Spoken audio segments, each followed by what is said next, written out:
LoreWarrior double feature, SD1-0 Sunder. Overview. Like the Avatar, the Sunder was an attempt to re-engineer captured clan equipment to make it compatible with Innisphere technology. The Sunder used captured Loki and Thor chassis as its basis. Unfortunately, this mech's development process was plagued with false starts and technological failures. The first problem to crop up involved the chassis design and weight allocation. The Sunder was intended to carry 20 more tons of equipment than the clan Loki and Thor Omnimechs on which it was based. The engineers at Luthian Armorworks believed they could easily add the extra weight, and it is true that the additional stress didn't cause catastrophic failures in the skeleton. However, the Sunder's actuators wore out at an alarming rate and had to be replaced with larger and more robust versions. The upper torso was redesigned to accept a bulkier Innisphere engine. This change meant rearranging the mech's internal spaces, and so the designers moved the torso weapons bay above the cockpit. This reconfiguration posed no problems when the weapon pods were loaded with energy weapons, but firing missiles sprayed caustic gases all over the cockpit canopy and the sensor arrays. The engineers eventually fixed this problem, but the delays made the Sunder one of the last DCMS Omnimechs to be authorized for full-scale production. Capabilities. When compared to other Innisphere assault mechs, the Sunder is an extremely capable machine. However, the inferior quality of its Innisphere weapons technology makes it no real match for the Clan Masakari and Gladiator assault mechs that the Sunder can accept an equivalent weapon load, but the Innisphere weapons tend to be bulkier and less efficient than their clan equivalent. One configuration of the Sunder, intended to serve as a company command vehicle in a C3 network, is equipped with two C3 master units, one for the company commander's lance, and the other to coordinate the activities of the remaining two lances.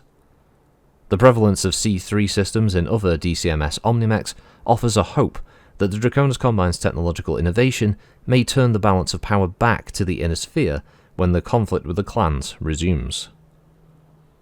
Deployment. The Sunder is being deployed with DCMS assault lancers along the border with clan-occupied zones. 3058 Upgrade. Overview. Using information gleaned from captured clan Loki and Thor chassis, Draconis Combine scientists were able to re-engineer an Omnimech designed to perform in similar roles as those mechs. Actuator wear and missile exhaust issues prevented widespread Sunder deployment until late in 3054. Capabilities. While the Sunder is capable of carrying 36 tons of pod-mounted equipment, its slower speed and the inherent quality difference between Innisphere and clan technology allows it to accomplish its intended tasks only marginally well. The SD1-0 configuration concentrates almost all of its pod space on short-range firepower, featuring an AC-20 with a brace of SRM-4s to exploit any armor breaches. Several lasers support this weaponry should ammunition run out. A Gauss rifle, several LRM racks and an ERPPC provide the A configuration an almost equivalent amount of firepower at range. The Alpha and Prime variants often fight together in pairs, where the Alpha will provide long-range support.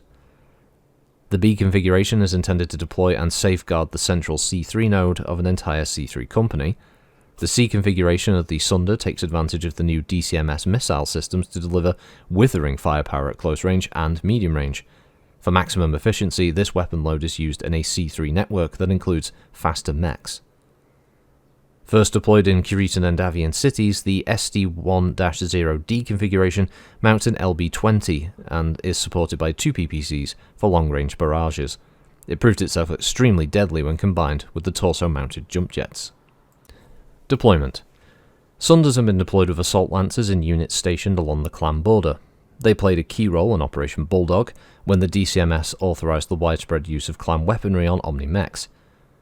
With its 36-ton pod space used to peak efficiency, the Sunder was able to compete favorably with clan Masakari and Gladiator Omnimechs. Many Sunders were also equipped as Lance or Company C3 nodes, enhancing the performance of these units further. More recently, the Sunder has seen action during the Lion's Thumb incident and the Ghost Bear War. It continued to acquit itself well, proving the strategic advantages of Omnimech technology in several protracted engagements. Notable mech warriors. Taisa Stephen Somugi.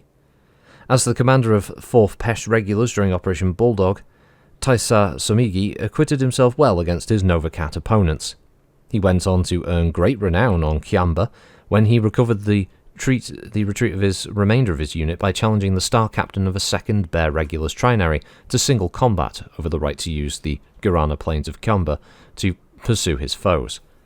Sumigi defeated his opponent's Gladiator Omnimech, thus buying enough time for the 4th Pesht to regroup. MechWarrior Tanisha Brown. MechWarrior Brown's reputation stems from her tendency to equip her Omnimech with a multitude of flamers, machine guns, and Inferno SRMs. Called the Scourge of Addicts, Brown maintains that her configuration and conduct in St. Randall are a result of her superior's orders. It's a reputation that she's propagated on Deeren, against the word of Blake.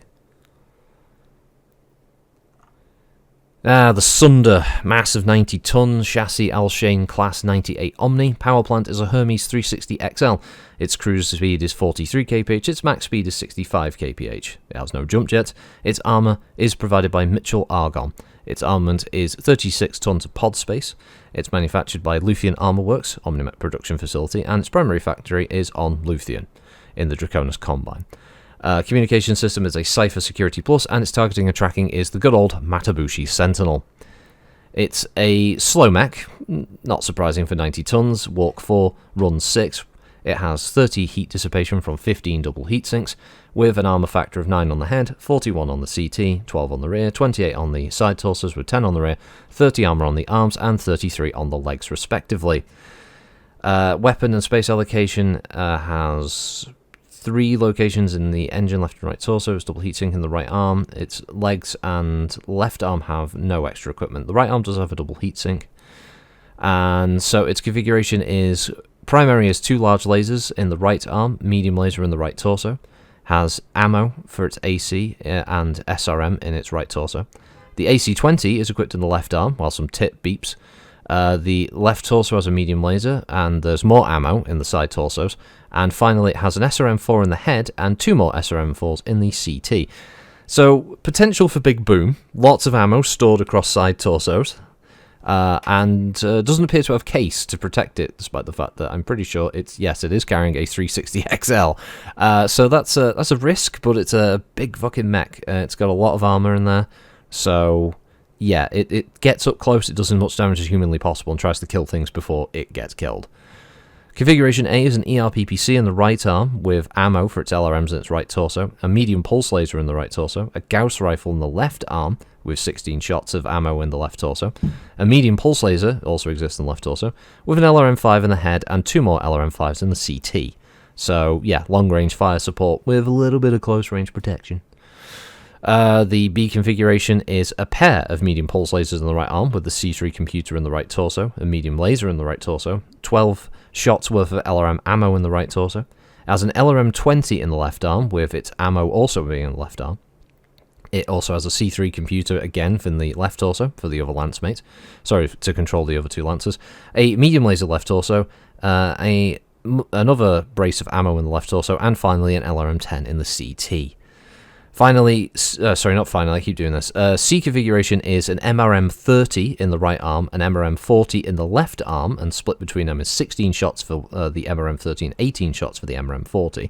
Has a medium laser in the left torso, a C3 slave in the left torso, a Streak 4 in the head, and another Streak 4 in the CT, and ammo for both of those in the CT. I like that. That's nice and punchy. Lots of missiles. Pretty much almost entirely missile-based, but a lot of damage potentially. And finally, D configuration is twin PPCs in the right arm, an extra jump, well, it does actually have jump capability, it has right torso, left torso, and center torso mounted jump jets for a very limited maneuverability, but it is an urban combat vehicle, and it has an LB-20 split between the left arm and left torso with 10 shots. That one, I'm not sure. I mean, granted, yes, with ammo, you probably get 5 shots of solid and 5 shots of cluster. So it's essentially an AC-20 with a pair of PPCs. That I don't know, for an urban combat unit, I'm not sure if the PPCs are a good idea. At least, if not, maybe give it ER models. But, yeah. That said, I always liked the Sunder. I remember seeing it the first time when it was in MechWarrior 3 and immediately being drawn to the machine. It looks cool, in my opinion. I'm not saying it is cool. It feels very Battletech. where there's clearly some mechs that were designed that obviously have that anime inspiration. This feels like it's a BattleTech design, art-wise.